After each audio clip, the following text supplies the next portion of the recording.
पर ब्रह्म परमेश्वर योगीराज भगवान श्री कृष्ण के पावन श्री चरणों में मेरा शीर्ष साष्टांग दंडवत प्रणाम एवं समस्त ऋषि परंपरा को हृदय से वंदन करते हुए और समस्त कृषि परंपरा को भी हृदय से वंदन करते हुए आज मैं आपके सामने एक ऐसा अभ्यास जो हमारे एड़ी से लेकर के चोटी तक, शरीर बल से लेकर के आत्म बल तक समस्त अंग और प्रत्यंग को विकसित करता है, दष्ट पुष्ट करता है। ऐसा अभ्यास आज हम इस प्रकृति के गोद में, इस खेत में, खलियान में जैसी प्रकृति पूरे उत्साह के साथ भरी हुई है, बस वैसे ही हम सबको भी ऐसा ही हमेशा उत्साह के साथ रहना है। सूर्य नमस्कार कहा जाता है। समस्त संत महंत साधु सब कहते हैं कि हम सबको 84 लक्ष योनि से ये अमोल नरजन्म मिलता है। इसके लिए 84 लक्ष योनि में हमें घूमना पड़ता है और हमारे कर्मों के आधार पर ही हमें मानव का जन्म मिलता है। मानव का जन्म इसलिए मिलता है कि हम इसी जन्म से मुक्ति भी पा सकते हैं, मोक्ष के धाम के अधिकारी बन सकते हैं। ये जलचर, ये नभचर, ये स्थलचर समस्त प्राणियों के योनि से छुटकारा पाने के लिए हमें योग की शरण में आना और इस योग रूपी कल्प वृक्ष के नीचे बैठ करके अपनी सारी मनोवांछित इच्छाएं और सब कुछ पूरा करना। तो आइए, सूर्य नमस्कार करते समय हमेशा ऐसी खुली जगह हो, हमारे पैरों में जूते नहीं होनी चाहिए। वैसे भी तो योग करते समय जूतों का विशेष इस्तेमाल नहीं होना चाहिए। ठीक है, खुले भूमि के ऊपर और नीचे कोई सूती वस्त्र या कोई आसन, सूती वस्त्र या फिर आसन होना चाहिए। सूर्य नमस्कार करते समय हमारा मुख मंडल हमेशा सूर्यदेव की तरफ होना चाहिए। प्रातःकाल में जब सूर्यदेव का आगमन होता है तो पूरब की तरफ अपने खड़े होकर के सूर्य नमस्कार करना और शाम के समय जैसे ही सूर्यदेव का ढलने का समय होता है तो शाम के समय आप पश्चिम की तरफ मुँह करके भी सूर्य नमस्कार का आनंद ले सकते हैं। तो आइए, आज मैं आपके सामने 2 सूर्य नमस्कार विशेष रखूँगा। एक सूर्य नमस्कार होता है हमारा पारंपरिक सूर्य नमस्कार, वो मैं पहले आपको करके दिखाऊं। तो दोनों हाथ जोड़ के प्रणाम आसन की स्थिति में आना, सांस भर लेना, यह है प्रणाम आसन। या आप किसी भी मंत्र का उच्चारण भी कर सकते हैं या फिर सूर्य मंत्र का जाप भी कर सकते हो और करना ही चाहिए। ओम मित्राय नमः। फिर सांस भरते हैं, पीछे की ओर झुकते हैं। इसको कहते हैं ऊर्ध्व हस्तासन, पीछे की तरफ झुके। फिर सांसों को छोड़ देते हैं, पाद हस्तासन। फिर उसके बाद बायां पैर पीछे लेकर के दाहिने पैर के ऊपर बैठ जाते हैं ऐसे, अश्व संचालन स्थिति। इसको कहते हैं दक्षिण अश्व संचालन। ऊपर देखना आसमान की तरफ। फिर धीरे धीरे दोनों पैर पीछे, एड़ी भूमि से सटी हुई, पर्वत आसन। सूर्य नमस्कार के हर एक पोज में आपको ध्यान भी कहाँ रखना है, किस अंग पर अपने ध्यान को टिकाना है। ये आपका साष्टांग आसन हुआ, अष्टांग आसन। साष्टांग कहिए या अष्टांग कहिए। सीट थोड़ा सा उठा हुआ, कमर हल्की उठी हुई, और फिर भुजंगासन स्थिति।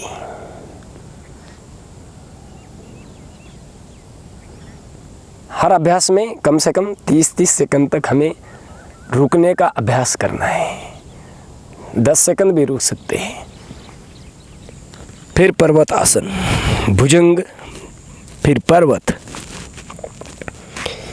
फिर बायां पैर आगे, इसको कहते हैं वाम अश्व संचालन। फिर पाद हस्तासन, सांसों को छोड़ देना, घुटनों को मोड़ना नहीं, घुटने सीधे, हो सके तो अपने माथे को घुटने को लगाना, नहीं हो सकता है तो कोई बात नहीं। फिर सांस भरते हुए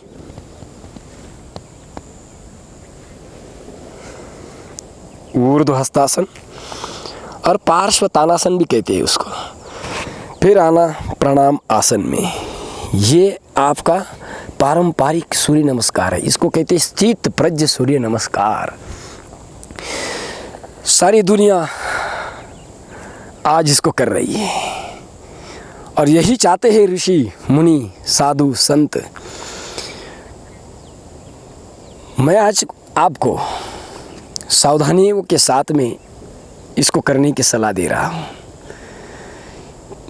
ये सूर्य नमस्कार जैसे कि हारनिया वाले हैं तो पीछे झुकने का अभ्यास नहीं कर सकते, कमर दर्द वाले आगे झुकने का अभ्यास नहीं कर सकते हैं, तो फिर हम कैसे करें? क्योंकि देखिए पूरे शरीर को तंदुरुस्त बनाने वाला अभ्यास है। इसमें विशेष 12 पोज आती है और 6 आसन आ जाते हैं। बस ये इतना ही काफ़ी है किसी भी व्यक्ति को स्वस्थ रहने के लिए, पर्याप्त है जीवन भर करने के लिए। तो देखिए अभी मैं सावधानी के साथ जिनको कमर में तकलीफ़ है, कमर में दर्द है, स्पाइन रिलेटेड किसी भी प्रकार से अगर आप आहत हैं, आपको तकलीफ़ है स्पाइन रिलेटेड, तो ऐसे लोगों को कैसा करना है सूर्य नमस्कार, इसका प्रात्यक्षिक मैं आपके सामने रखने जा रहा हूँ। तो देखिए प्रणाम आसन। ओम रवये नमः।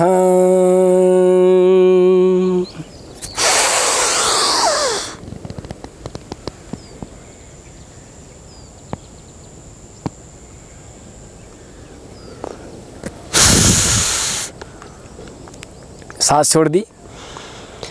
पाद हस्तासन नहीं करना है।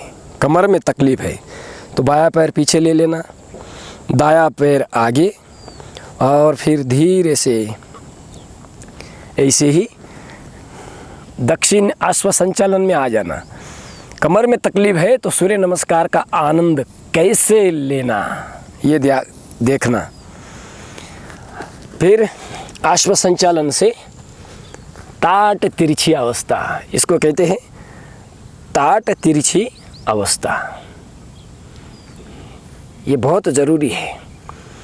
इसमें पर्वत आसन आपको करना नहीं है, थोड़ी देर तक रुके रहना है, स्थिति को बनाए रखना है, फिर धीरे से घुटनों को भूमि पे टिकाना है और फिर धीरे से छाती को भी टिकाना है। साष्टांग आसन। कमर में तकलीफ है तो ये सूर्य नमस्कार आप ज़रूर कीजिए।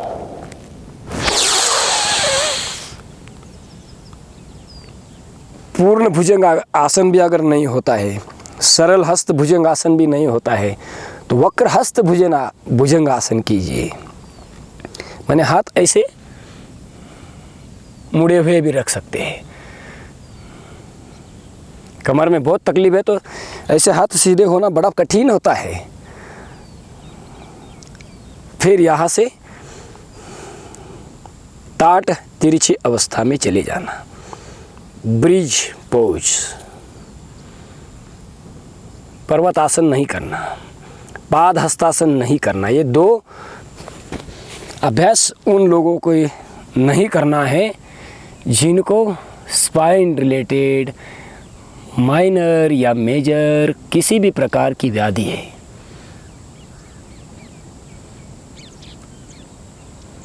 फिर यहाँ से देखिए सीधा उठना, सीधा उठ के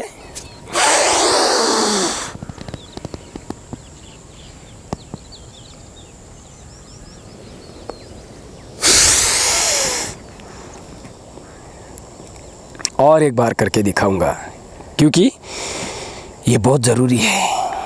कमर दर्द वाले कैसे सूर्य नमस्कार का पूरा आनंद ले, देखना।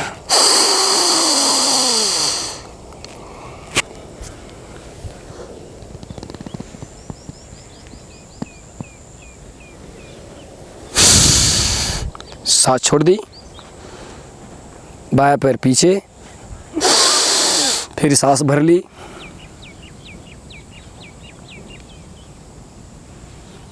फिर सांस छोड़ दी,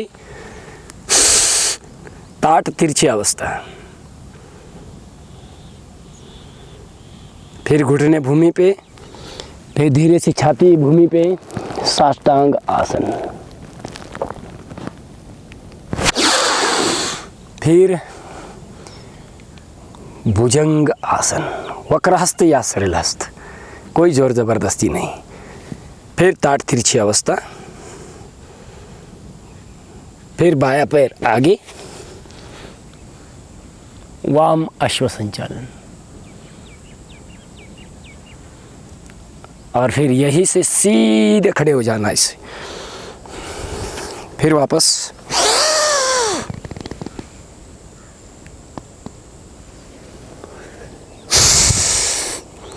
तो ये था आपका आज का सूर्य नमस्कार। एक था आपका पारंपरिक सूर्य नमस्कार और एक था आपका सावधानी पूर्वक किए जाने वाला सूर्य नमस्कार। किन लोगों के लिए? जिनको स्पाइन रिलेटेड प्रॉब्लम्स है।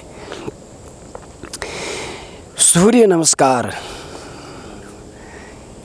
मैं हर एक व्यक्ति को, जो भी मुझे सुन रहे हैं, जो भी मुझे देख रहे हैं, कि एक गलत धारणा हो चुकी है। पुरुष समझते हैं कि बस ये हमारे लिए है और माताएं समझती है कि ये पुरुषों के लिए है, हमारे लिए तो है ही नहीं। मगर मैं इस YouTube चैनल के माध्यम से सबको ये संदेश देना चाहता हूँ कि पुरुषों से ज़्यादा लाभ सूर्य नमस्कार का माताओं को है। टोटल पूरे शरीर में जो हार्मोन्स का इम्बैलेंस होता है, ये सूर्य नमस्कार उसको रोक देता है। माताओं को मेरा एक संदेश बहुत ज़रूरी है, वो भी सुनना। रजो काल में मासिक धर्म में पीरियड्स के दौरान माताओं को सकस आहार का सेवन नहीं करना चाहिए। यह आयुर्वेद का सिद्धांत कहता है। जब रजोकाल जब चलता है और माताएं अगर बहुत सकस आहार धष्ट पुष्ट यानी शरीर को बनाने वाले जो जीवन आवश्यक घटक जो गर्भवती अवस्था में माताओं को खिलाया जाता है, पिलाया जाता है, बस वैसा ही भोजन का सेवन अगर पीरियड काल में भी अगर वो करते रहे तो शरीर में हार्मोन्स का इम्बैलेंस होना एकदम 100% स्वाभाविक है। ऑस्टियोपेनिया, ऑस्टियोपोरोसिस, आर्थराइटिस या फिर हड्डियों के सबसे ऐसे कई बड़े बड़े रोग, बड़ी बड़ी व्याधियाँ जो सबसे ज़्यादा मैं देखता हूँ तो पुरुषों की तुलना में माताओं में ज़्यादा है। और तो मेरी सबसे ये विनती है कि सूर्य नमस्कार और सूर्य प्रकाश, ये दोनों का बहुत ही संबंध बड़ा है, बड़ा गहरा है। मेल हो चाहे फीमेल हो, पुरुष या माता हो, सबको मेरी ये विनती है कि हर बीमारी की जड़ जो है, हर बीमारी की जड़ विटामिन डी और B12 है। मल्टीविटामिन्स की डिफिशिएंसी के कारण ही हर बीमारी आपके शरीर में बढ़ती है और हर बीमारी का समाधान सूर्य प्रकाश है। हर बीमारी का समाधान सूर्य प्रकाश है और सूर्य नमस्कार है। बस इसी शब्दों के साथ मैं परम पूज्य प्रातस्मरणीय योग ऋषि स्वामी जी महाराज के आशीर्वाद से, परम पूज्य प्रातस्मरणीय आयुर्वेद शिरोमणि आचार्य श्री के आशीर्वाद से समस्त ऋषि, समस्त साधु संत महंत और सभी मेरे पिता तुल्य,